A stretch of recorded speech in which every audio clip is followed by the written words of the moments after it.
Hey everyone and welcome back. In today's video we will be discussing about the Splunk directory structure.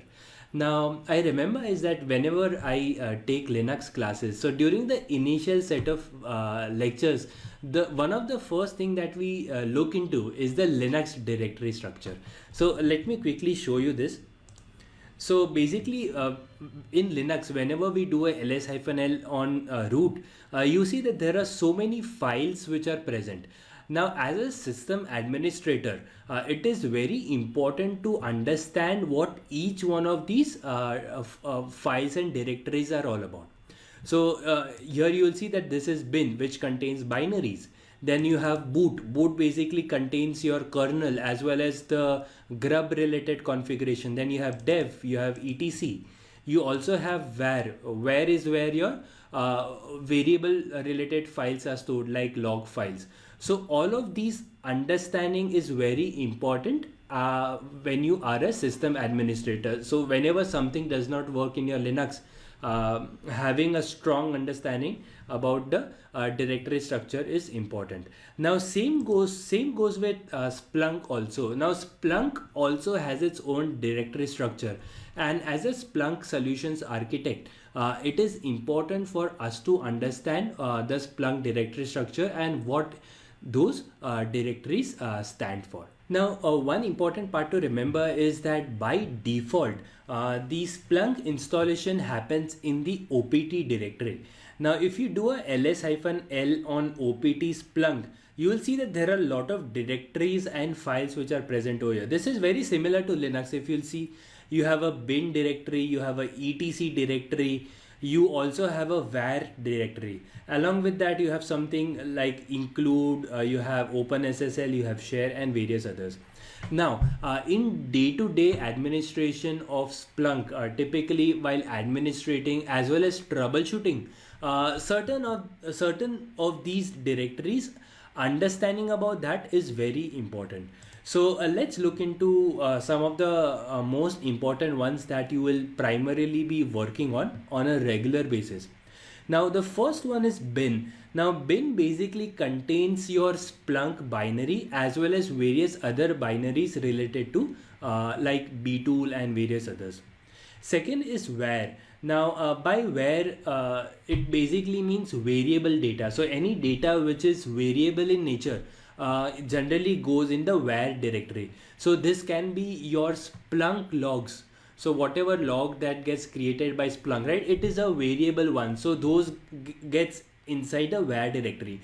Another important data that goes inside var is your actual data.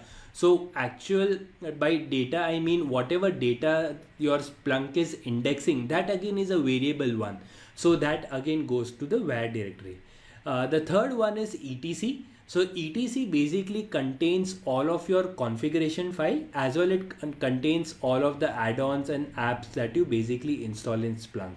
And the next one is the lib directory, which basically contains the necessary libraries which Splunk needs. So let's look into how exactly these looks within the file system. So I'm in my Splunk Docker container. So let me quickly do a clear, and if I do a ls-l opt Splunk, you will see that there are a lot of directories, something similar to what we saw in the earlier slides. Now one of the directory here is the bin directory. Now bin stands for binaries. So any binaries which are required or any scripts which are required, they generally go inside the bin directory. So let's quickly go into opt Splunk bin.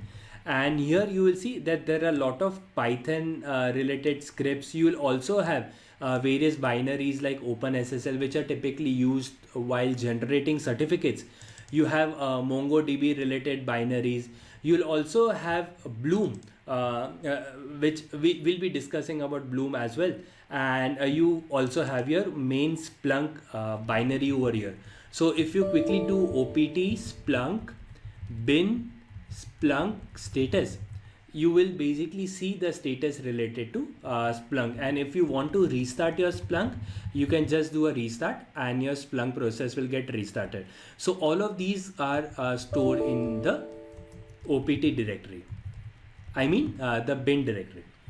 So the next important part to remember is the etc directory. Now etc basically contains all of the important configuration files, as well as it contains all of the add-ons and apps that are part of Splunk. So let's go inside the OPT Splunk etc directory, and if I do a ls here, you will find that there are a lot of configuration files which are present. One of the important directories here is the apps, and if I do ls-l apps, you will see that there are a lot of apps which are present over here.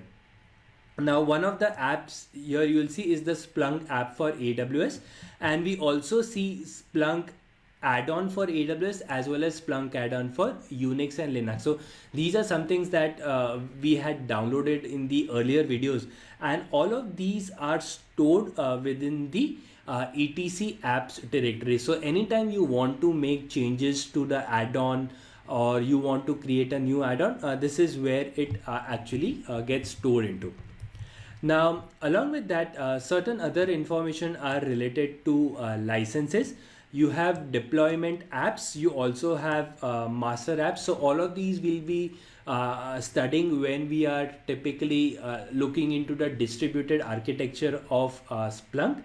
And you also have the password file. So this is very similar to the Linux password. And you have the list of users, and you have the system directory. So within the system directory, system is something that you will be interacting quite a lot. So this is where you have a lot of important configurations. Let's look into some of them. So within the system, if you'll see default, you have a lot of important configurations here. Now if you do a web.conf, let me do a cat here. All of these are basically various configurations related to Splunk, and having them in place is very important. So if you try deleting it, you will see a very important troubleshooting related class that you need to attend to if someone changes these configurations, and it becomes little messy sometimes. Now along with that, let me show you one important one. So let's go to local, and within the local you will see server.conf. Let me open server.conf, and server.conf is basically where your server name is all about. So this is basically your server name, and these are the pass4 symmetric key. So this server name is something that you would typically see within the Splunk installation. If I quickly show you this, I have Splunk installation here, and if you quickly do a index is equal to, let me look into the internal index where your typically Splunk logs are stored within the host. You will see that this is the server name that it is reflecting to. Ideally this should be much more meaningful, like Splunk, splunk.domain.com, like splunk.kplabs.in, so we know what exactly this hostname is all about. Anyways, we'll be looking into this in the upcoming videos, but I just wanted to make sure that we know the basics. Along with that, we have the lib directory, which contains the libraries, and the most important, we have the var directory. Var directory is something which is quite important. So if you go into the var directory, you will see you have lib, you have log. So these are the two important directories here. Now within the log, you will typically see that you have all the logs that you will see related to add-ons, related to Splunk by itself. And all of these logs, like whenever you are troubleshooting Splunk, sometimes it happens that Splunk does not come up, and you want to understand why. So these are the log files that you will help you understand that. Along with that, the log file that you will see over here, you will see you have opt splunk var log splunk matrix.log, then you have splunk d.log, scheduler.log, health.log. All of these logs you can even see from the GUI.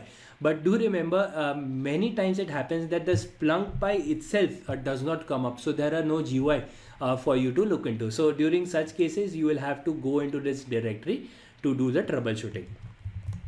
And one last thing that I would like to show is the lib directory.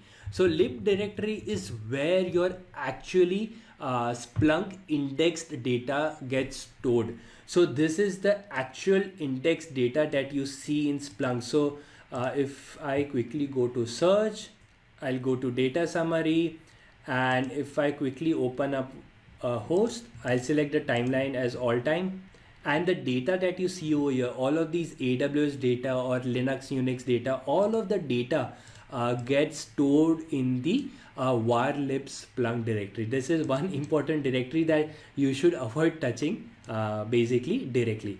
So this is the basic about the Splunk directory structure. We'll be looking into these in great detail whenever we come up with a relevant use cases where we are working with a specific configuration file. So that's about it for today's video. I hope this has been informative for you, and I look forward to see you in the next video.